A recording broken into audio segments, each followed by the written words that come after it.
Hi, this is Don, and I'm an old school kind of guy. Somebody asked me recently, what did we use for substrate in the old days? Now, he understands the difference between all the different substrates we use today, some of which I don't even understand because they're all new to me. But he wanted to know about the old days. So here goes. In the old days, there were some tanks that were bare bottom. Real popular among the breeders, just like it is today. And there are some fish that just don't need substrate. Goldfish is one of them, for instance. You got a top dweller and that's all you got in the tank, you don't need a substrate. Most of the time though, we put one in anyway because we like it. With goldfish, we like to put in a little bit of maybe multicolored gravel and some cute little marbles or colored stones. I don't think we had the colored little stones back then, but we did use marbles. Speaking of marbles, sometimes when you're trying to breed a tetra or a zebra danio or something, you just get them really nice and ready to breed and then put them in a tank that's just covered 3 inches deep with marbles. And let them breed and then pull them back out. Why? Because all those eggs fall right through the marbles. Parents can't get to them. Not the best approach, but some used it. Yeah, sometimes we use bare bottoms.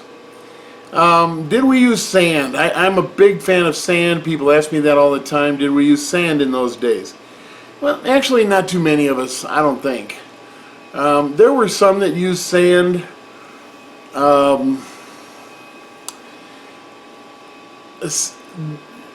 Sand was not available in the quality it is today, like pool filter sand and blasting sand and so forth. Sure, it was out there, but it wasn't commonly talked about, so some of us didn't know to use it. I think the popularity of sand really increased when in the 1980s when saltwater became a viable option for the average hobbyist. Prior to the 1980s, I think saltwater was restricted to a few very specialized people. And saltwater usually uses sand, is my understanding. I'm not a saltwater keeper, but I've seen enough saltwater tanks in my day. So what was the most common? Well, the most common substrate we used was aquarium gravel. And by the way, usually it was laying over the top of an under gravel filter.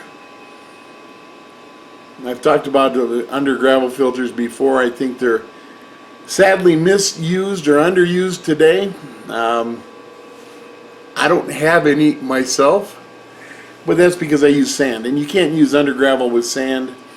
But I like to keep cories and fish of that nature, and they like to dig. And they dig in sand, they don't dig in the gravel too much.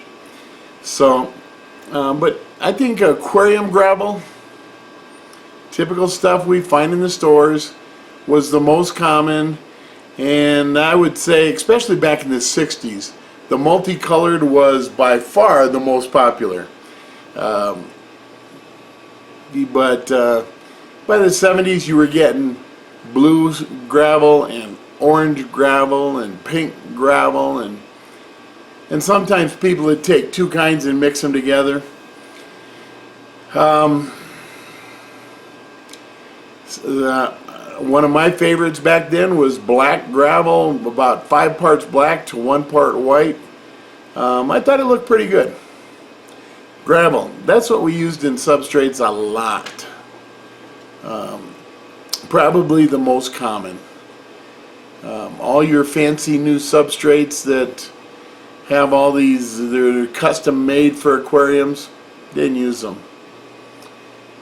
Putting dirt underneath gravel or sand, not very common. You had a plant that needed dirt to grow in, put it in a pot and bury it. That's kind of what we did.